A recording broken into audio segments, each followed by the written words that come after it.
Қалдарыңыз қалай қыздар? Біз сіздерге бүгін қарапайым құраққа лентаны қалай кесеміз, сол туралы біраз ақпарат беріп кетейін деп видео түсіріп жатырмын. Но бізде кәдімгі матовый велюр. Енді осыны қазір біз қарапайым түрде үй жағдайында енді кесеміз ғой әрқайсымыз. Сонда бұл енді бізде еңді болып келеді ғой, 2,80 ба? 2,80 болып келеді. Ыңғайлы болу үшін 1 метрден кесіп алған дұрыс деп ойлаймын, чтобы бізге лента қиюға оңайырақ болу үшін. Не қараңыз, осылай жатқызып алды. Ол үшін бізге мынандай санап отырмау үшін, санап есептеп 3 см, 2,5 см деп есептеп отырмау үшін бізге линейка болу керек. Ол бізде мысалы мынандай 3 см-лік, немесе мынандай ені 2,5 см-лік линейка болған дұрыс. Бізге қандай размерде лента қажет, біз сол размердегі лентаны тез сызып аламыз. Мынау бізде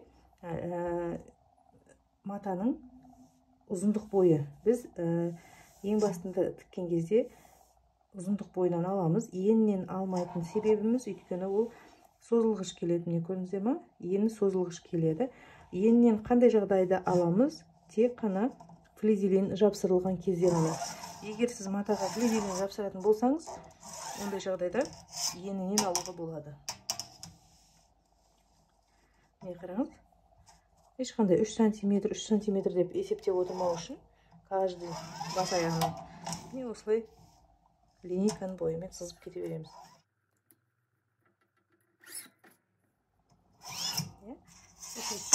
Сызып аламыз. Бұл жерде 1 метр. Енді кәдімгі өзіміздің қарапайым қайшымен кесіп аламыз.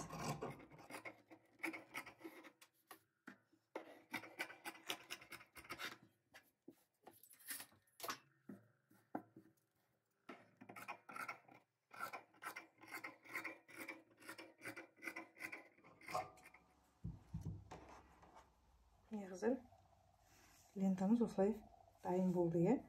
Бұл біздің бірінші кесу тәсіл амалы. Келесі бізде матпен роликовый ножды қолдана отырып кесеміз қазір.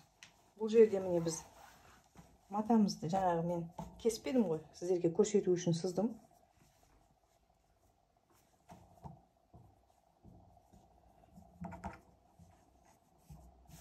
Міне матамызды өзіміздің линейкамыздың бойына ыңғайлап аламыз. Ол дегеніміз пэтчворктың линейкасы осындай ұзындықта болуы мүмкін. Мына жерде менде 12 дюйм. Кейбіреулер ұзыншақ келген ұзын болады. Соған қарай сіздер өздеріңіздің линейкаларыңызға қарай матаңызды жайғастырасыз.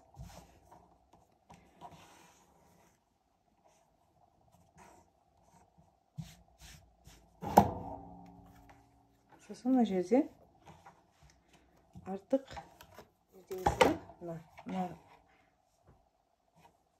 мына қайрылған жер маттың астындағы любой бір сызықпен параллель жату керек. Сол кезде сіз матаны дұрыс қойдым деп саналады. Енді келесі бізде мына жерде роликовый нож. Енді осыны ашамыз. Мына жерде артығын кесіп тастаймыз. Міне артығы дегеніміз ол енді қисықтау жері, мысалы, сондай жері болса біз кесіп тастаймыз.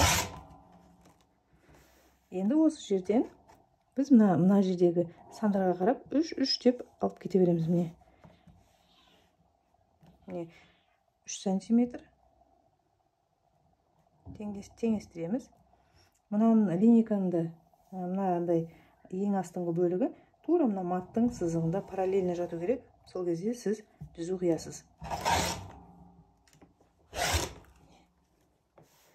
Бұл лентаның қиюдың ең оңай жолы.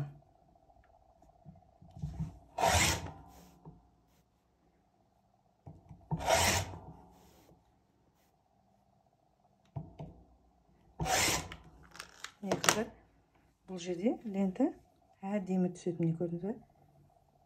Күшті түседі. Қолмен қиған лента міне. Кішкене мына жерлерінде ақаулар бар. Мынау міне роликовый ножбен кесілген лента, екеуінде айырмашылық бар. Енді үшінші түрі ол бізде машинкамен раскройный нож дейміз. Сонымен қиюға да болады. Келесі ең соңғы түрі қыздар лентаны қиюдың түрі мынандай раскройный нож деп аталады. Бұны базарда сатады. Бұны тігін машинасы сондай сататын жерлерде сатылады. Бұл былай ашылады. Бұл қолға есілінше бұл қауіпті. Бұл сол үшін бұл специально былай жауып қояды. Жұмыс бастар алдында ашасыз.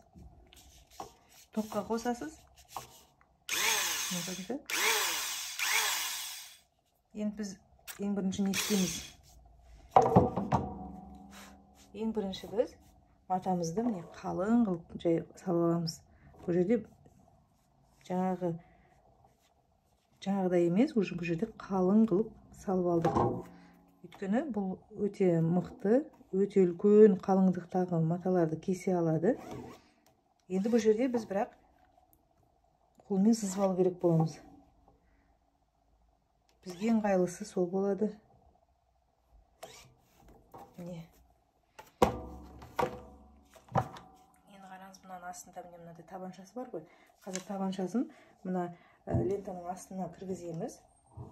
Сосын тура осы бойымен жүріп отырмыз. Табаншасын матаның астына кіргіземіз. Ашамыз.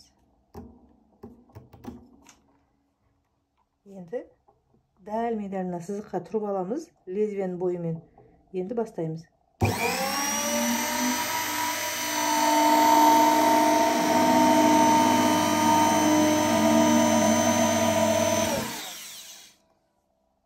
Көрдіңіз бе? Мынандай қалыңдықты.